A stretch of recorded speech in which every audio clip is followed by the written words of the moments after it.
अभी इस समय जनता आपको कैसे मतलब किस नजर से देखती है, कैसा है रिश्ता आपका और जनता? अब हमें तो लग रहा है हमारी जनता बहुत अच्छा देख रही है जी। अब बाकी जनता के मन में है वो क्या कर रही है।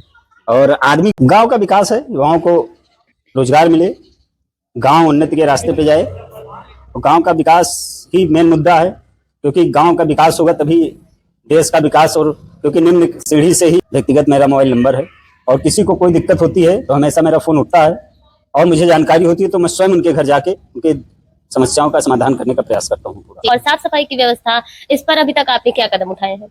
अब हमारे यहाँ जल निगम द्वारा टंकी बनाई गई थी, जो हमारे प्रधान बनने से पहले 4 साल पहले कंप्लीट हो चुकी थी और बंद पड़ी थी। हमारे प्रधान बनने के बाद कूड़ा घर भी बनवाए हैं, रिक्शा भेजा गया है सरकार द्वारा, वो भी खरीदे हैं, गांव से कूड़ा कलेक्ट किया जाता है। तो हमारे यहाँ 40 पेंशनर थे, मतलब उसमें विधवा, विधुर और वृद्धा सब मिला के।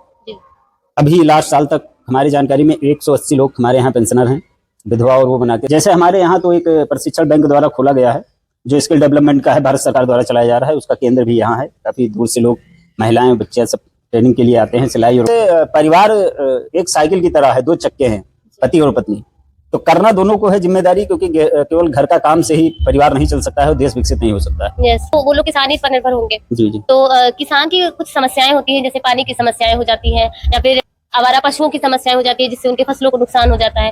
तो उन सारी, और अभी तो कम ही जानवर दिख रहे हैं, और वैसे गांव के लोग भाई जो पाल रखते हैं वही छोड़ देते हैं, लेकिन हम लोगों के मन में लगता है कि अधूरा रह गया है, उसको और बेहतर तरीके से करने का इरादा है। अब हमारी तो सोच है कि हमारे गांव में एक खेल मैदान हो, जिसमें युवाओं को खेलने का मौका मिले, एक ओपन जिम की व्यवस्था की जाए, जिसमें युवा जिम कर सकें। अब हमारे यहाँ विद्यालय में अंदर इंटरलॉकिंग बचा है, क्योंकि प्रधानों का बजट इतना ज्यादा नहीं होता है, तो इसलिए इंटरलॉकिंग का काम बचा है, उसके लिए भी आगे प्रयास किया जाए, दिए गए हैं गाँव में। लेकिन लोगों को बेहतर और पानी की सप्लाई और बेहतर होनी चाहिए, क्योंकि हर घर को भी पानी नहीं पहुंच रहा है।